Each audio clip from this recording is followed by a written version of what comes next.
I think that, first of all, such people should read certain literature.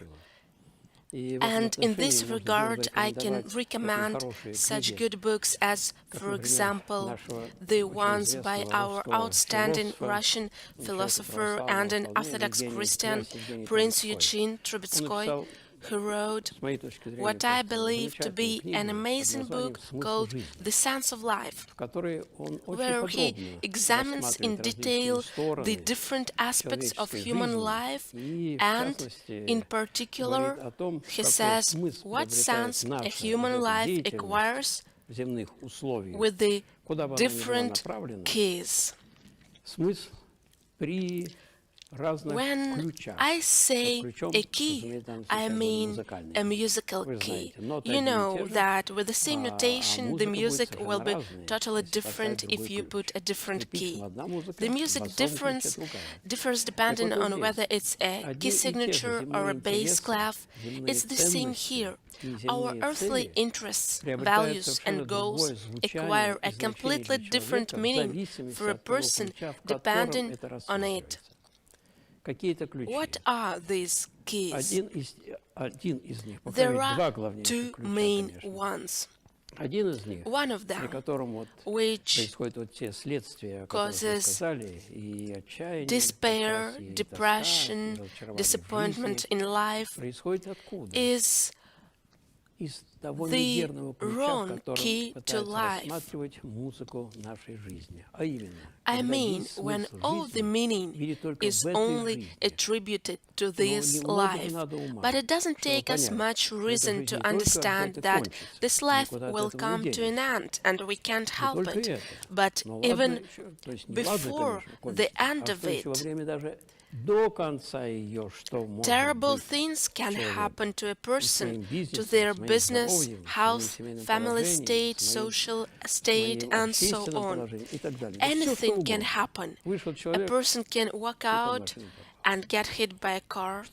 Absolutely anything can happen. So every sober-minded person should attempt to think this thought to the end. I say so because people don't want to think about it.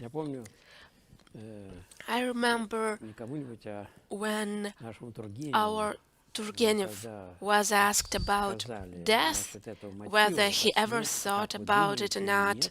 He said, yes, sometimes these thoughts come to my mind, but I throw them away.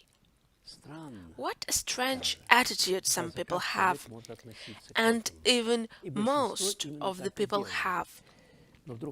But then suddenly this fog dissipates, and a person has to face the inevitable.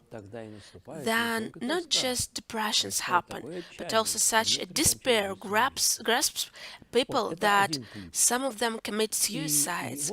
This is one of the keys, and a person should think it through and see it.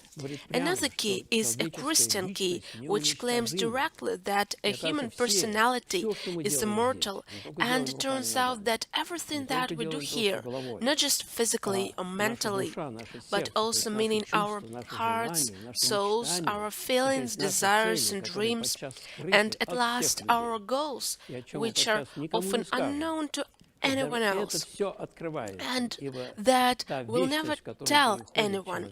It all comes to light, because the eternity where a person passes on is light. There are no dark corners. Everything comes to light. And of course, all of a person's good efforts acquire for them a great blessing, because they feel that they didn't live this life in vain, and vice versa. So faith in God, faith in eternal life of a personality and its immortality open up the perspective of life and its sense, because the sense of life can only be found in eternal life and not in eternal death. That's why the people who are looking for the meaning of life and who suffer and want to know the real situation should first of all read about it.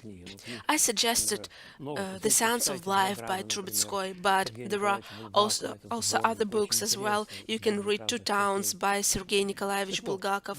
That's a digest of articles, so one should read and think, because there is no magical way to solve these problems. A person is not an animal, a person is an intellectual being, and a reasonable approach to a person's state is necessary. One should understand its roots, and for this one should think and ask other people and read. That's my answer to this important question, which they say is relevant nowadays. Not nowadays, but this question has been there during the whole history of mankind.